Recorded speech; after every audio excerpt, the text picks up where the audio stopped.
Lep pozdrav, spoštovane gledalke in gledalci v oddaji Evropski utrip. V Štrasburu se odvija plenarno zasedanje poslancev Evropskega parlamenta. Z nami pa na Skype povezavi vodja slovenske delegacije pri Evropski ljudski stranki dr. Milan Zver.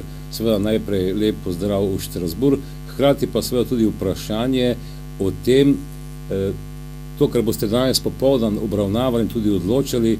Vi ste se podpisali pod zahtevo, oziroma celo ste pobudnik zahteve o zavrnitvi mandata Evropskemu parlamentu za pogajanja z Evropskim svetom glede Dublinske uredbe. Nekako bi povezal to, kar se dogaja pri nas v Sloveniji z tem sirskim migrantom, ki so ga poslanci Državnega zbora iz vrst socialdemokratov in levice zadržali in tako preprečili uradno, pravno, veljavno potezo slovenskih oblasti, da ga izročijo Hrvaški. Lep pozdrav iz Štrasbura.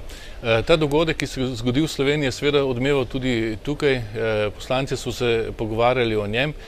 Mnogi ne razumejo, kako bi lahko predsednik države, šef izvršne oblasti preprečil policijo delo, ki ga je korektno po predpisih opravila. No, to še bo zanimiva razprava, ne samo v Sloveniji, ampak glede na to, da ste omenili spremembo Dublinske uredbe, bi rad poudaril naslednje. V Evropskem parlamentu praktično še ni bilo široke plenarne razprave o tem vprašanju. So nekateri poslanci zlasti iz držav Višegrajske skupine, pa tudi Hrvaške in Slovenije, ki nasprotujemo temu, da bi uzakonili stalni obvezni mehanizem relokacije migrantov. Tudi imamo pomisleke do visokih kazni za tiste države, ki ne bi želeli sprejeti recimo določene kvote migrantov. Prepričani smo, da bi bilo najprej potrebna široka razprava v parlamentu in šele potem pogajanja med inštitucijami v Evropski uniji. Zato smo podpisali to pobudo, nekaj je bilo slabe volje znotraj političnih skupin, zlasti ta velikih, ki so prevzemali to odgovornost. Znano je, da se večji del evropske politike želi uzakoniti obvezne kvote, nekateri pa smo pač proti in imamo pravico povedati svoje mnenje. Povejte mi, spoštovani dr. Milan Zver, v tem tednu se je velikokrat slišalo in govorilo in izrazilo besede, kot se jim pravi vladavina prava.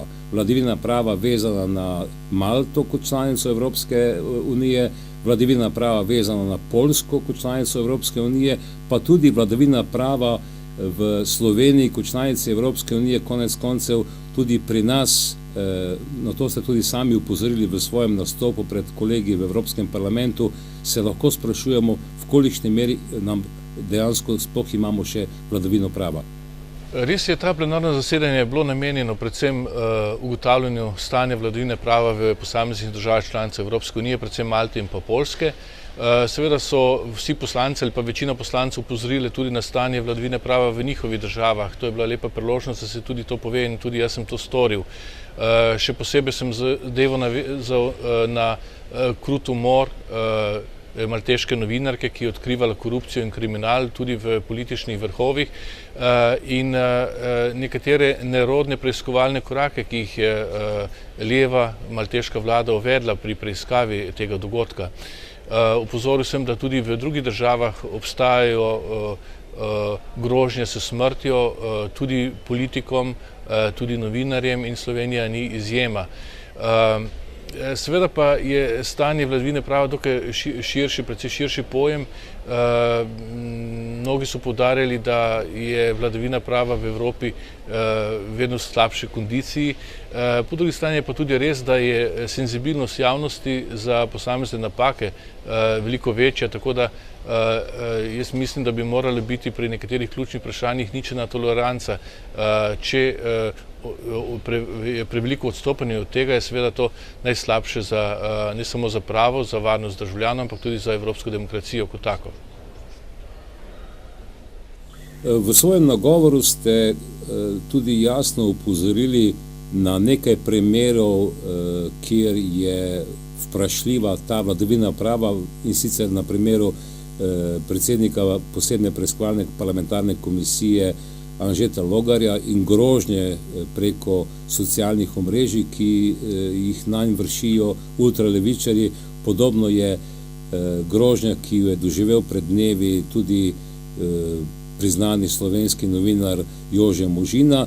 Da ne govorim seveda o grožnjah, ki jih je bil pred časom tudi deležen predsednik Slovenske demokratske stranke Janez Janša, in to celo strani uradnega osebe, torej policista. Ja, jaz sem vse te tri primere tudi eksplicitno naštel. Kolegica Patricija Šulin je naštela še primer poskusa uboja Mira Petka pred leti. Ta primer ni bil nikoli popolnoma razjasnen. To pomeni, da imajo nekateri lobiji, tudi mafija, močen vpliv tudi v državnih, upravnih in drugih strukturah. Seveda to ni sprejemljivo in prav je, da se na to opozarja.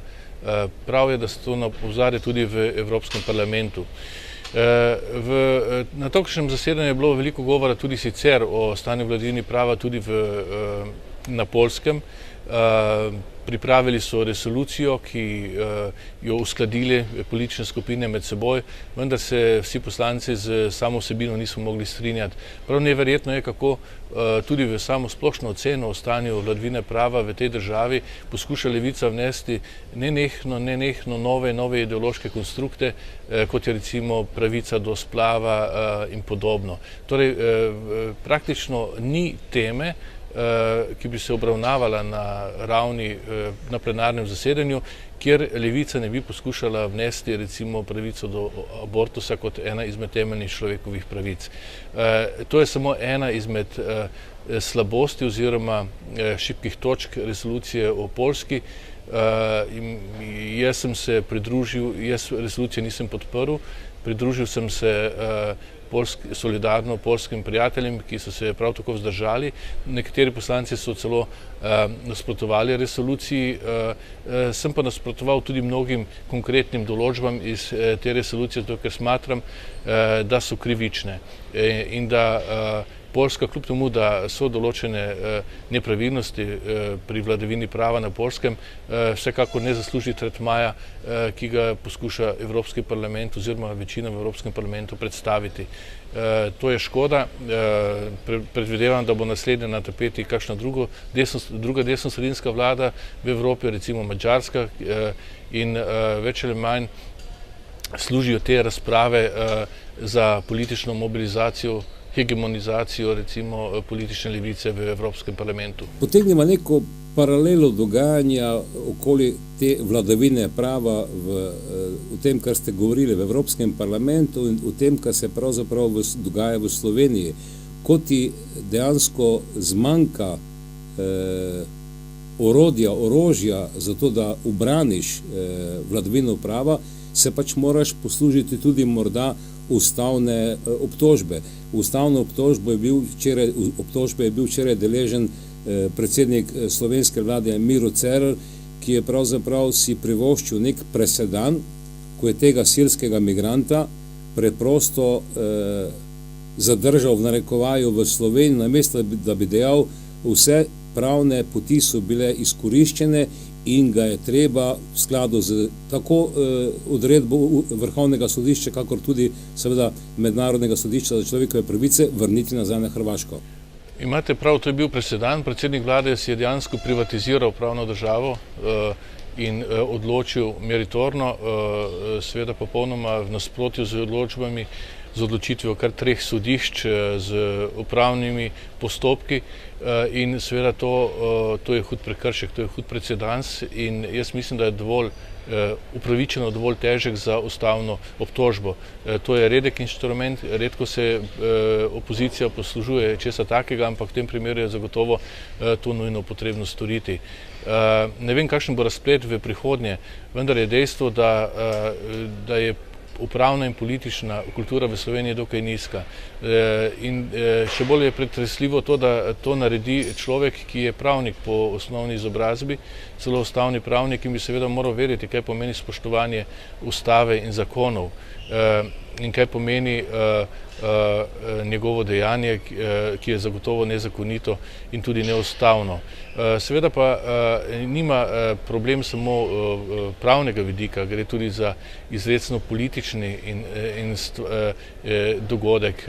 Ljudje bodo sedaj opazili, lahko videli, da lahko nekdo z pozicije politike odloča tudi o takih stvareh, kjer je ustava in zakon popolnoma jasna.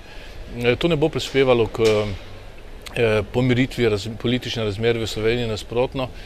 Predsednik vlade je s tem dejanjem močno razburkal slovensko politično javnost in tudi nasploh javnost in zagotovo ni prispeval k spravi ali pa pomiritvi razmer. Jaz sem prepričan, da bo ta zgodba močno odmevala vse do parlamentarnih volitev.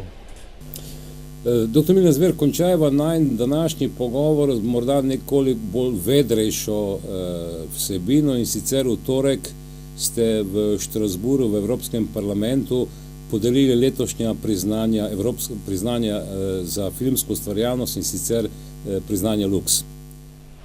Vsako leto podeli Evropski parlament priznanje Lux, torej nagradi en film.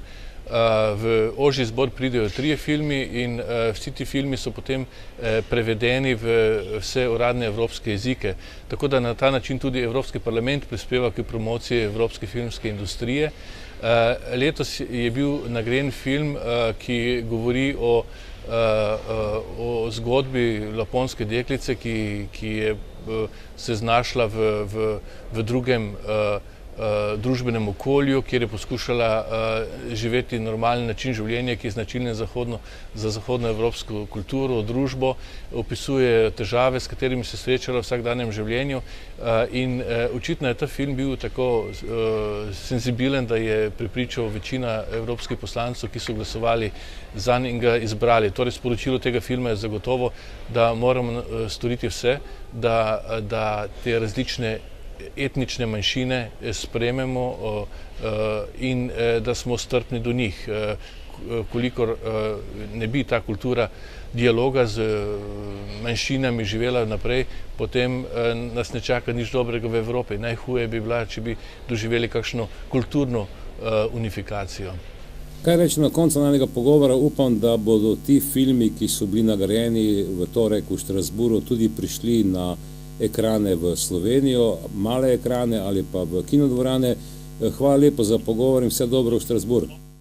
Če dovolite še samo, da nadaljujem, zagotovo bodo prišli tudi v Slovenijo. Prejšnja leta je bil tudi nagrajen slovenski film Razredni sovražnik, oziroma je bil nominiran za to nagrado. Še leto prej, mislim, da 4 leta nazaj, je bil nagrajen en nemški film, nemško-turški film z naslovom Die Fremde, tujec, ki prikazuje kulturne razlike med nemško družbo in pa Turki v Nemčiji, ki se seveda niso nikakor bili pripravljeni prilagoditi večinski kulturi v Nemčiji in se končal tragično s smrtjo otroka, ubojem otroka. To kaže, da se tudi filmska industrija loteva zelo resnih, perečih tem, s katerimi se soočuje sodobna Evropa. Gre za nujen proces integracije in pa asimilacije recimo drugih kultur, ki so sicer prišli od drugod v Evropsko unijo. Torej, tudi filmski kulturni ustvarjalci se lotevajo tem, ki imajo izjemno pomembno politično esenco. Ja, torej, hvala za te dodatne informacije, vse dobro v Štrasbur in se vidimo vnovič, ko boste znova na plenarnem zasedanju. Srečno! Torej, mi pa se vidimo, ko bo znova v Štrasburu oziroma v Bruslju veliko ali pa mini plenarno zasedanje. Srečno!